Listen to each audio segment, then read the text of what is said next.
marhaban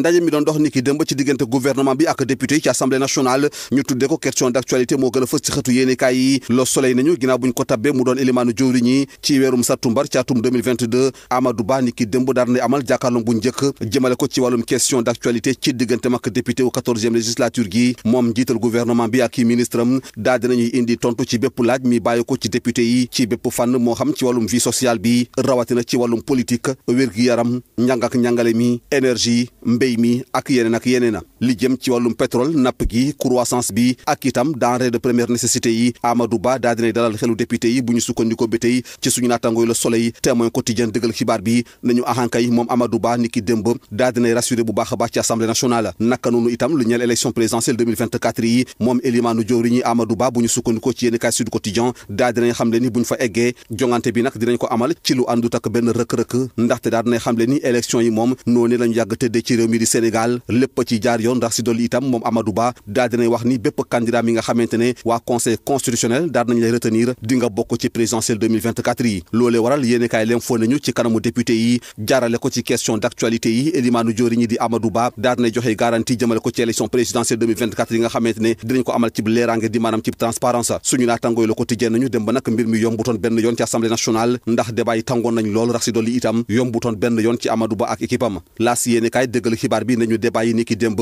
ci ab ambiance bu tàng jër lañ ko amale ci assemblée nationale ci diggante ay député ya far ci opposition bi ak i membre gouvernement bi enquête nañu bokk na ci li waral débat yi tàng lool ci assemblée nationale niki démb moo di ay laaj yu député yi doon yëkkati jëmale ko ci coowal foncier ba ci Ngor bande des filao ba ci Guédiawaye licence de pêche yi ak yeneen bés bi le jour nañu ci jamono ji nga xamante ne ab tension politique la ñuy dund ci réew mi rawat na nag ci ab bras de fer di maanaam xëccoo mi dox ci diggante njiital Pastef Ousmane Sonko ak nguur gi élimaanu jëwriñ ñi di Amadou Ba niki démb daal nay jàkkaarloog Guy Marius Sagna mi tàng jira waaye du teene moom élimaanu jëwriñ ñi bu ñu sukkandikoo ci bés bi le jour daal dinay xamle ni ci manifestation yu mujj ñu dund ci biir réew mi di Sénégal su fekkente ne force de défense et de sécurité yi amuñu woon tàggat gi war di maanaam abu professionnalisme rax si dolli itam ñu ànd ak dal kon mënoon nañoo dund ci biir réew mi di Sénégal lu ñuy gis ci yeneen réew yi ci jojule jamono yéenekaayu enquête mu ngi xamle ni Yewwi Askan Wi daal dina joxe position am bu officiel jëmale ko ci dialogue di ay penco yu président Macky Sall woote fanweeri fan ci weeru mai mi ñuy dëgmal suñu naataango yi nañu Yewwi Askan Wi daal dinay ne ñett président Macky Sall ne duñu teew ci boobu leen ndaje ndar képp ko yéenekaay Tribune mi ne dang ci xëtam Bougane Gueye Dany mi addu itam ci biir dialogue di xamle ni lenn taxu koo jóg lu dul poussé di maanaam randal élection présidentielle yu ñu jàpp ci 2024 ba ci 2026 moo waral moom jiital gëm sa bopp di xamle ni ci bésu dialogue ba dinañu séddale lu tollook 2 millions yi carton rouge ngir wone seen ñàkk ànd ak 3e mandat gi li jëm ci procès Ousmane Sonko ak Adji Sarr moom Bougane Gueye Dany ab gàcce la ko jàppee ngir république bi jaa ngeen jëf.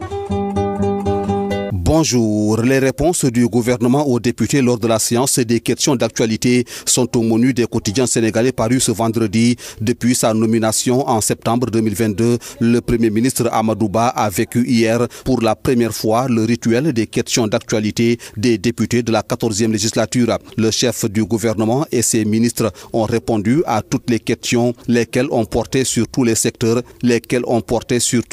de la vie sociale, notamment la politique, la santé, l'éducation, l'énergie, l'agriculture, entre autres, écrit Le Soleil. Pétrole, pêche, croissance, prix des denrées de première nécessité, Amadou Ba rassure les députés, indique le journal. Selon le Témoin Quotidien aussi, Amadou Ba rassure sur les questions de l'heure. À propos des suspicions autour de l'organisation libre et transparente de la présidentielle de 2024, le Premier ministre Amadou Ba calme le jeu face à la représentation nationale, selon Sud Quotidien. En février 2024, tout va se passer dans de très bonnes conditions. Les élections ont toujours bien été organisées dans le respect des règles en vigueur. Tous les candidats retenus par le Conseil constitutionnel iront en compétition, soutient le Premier ministre dont les propos ont été rapportés par Sud Quotidien. L'Info Quotidien souligne que face aux députés hier, dans le cadre des questions d'actualité posées au gouvernement, le Premier ministre a donné des gages de transparence et de sincérité sur l'organisation des élections à venir. Le quotidien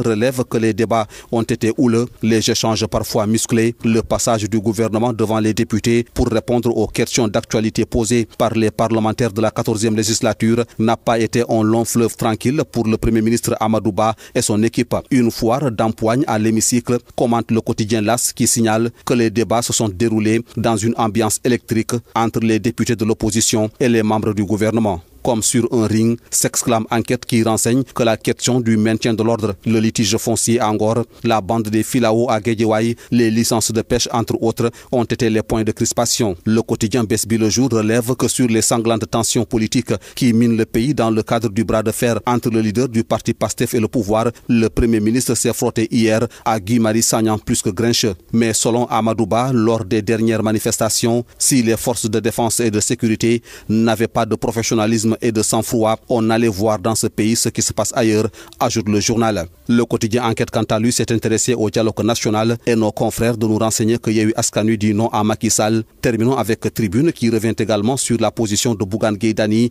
à propos justement de ce dialogue. Macky Sall veut dialoguer pour repousser la présidentielle de 2 ans selon le leader de la coalition Gëm Sa Bopp. C'est la raison pour laquelle, selon toujours le même journal, Bougane Gueye Dany annonce que Gëm Sa Bopp va lancer le jour du dialogue la distribution de 2 millions de cartons rouges contre le 3e mandat. Pour ce qui est du procès Ousmane Sonko Adji Sarr, le leader de Gëm Sa Bopp considère que c'est une honte pour notre République. Bonne et agréable lecture à toutes et à tous.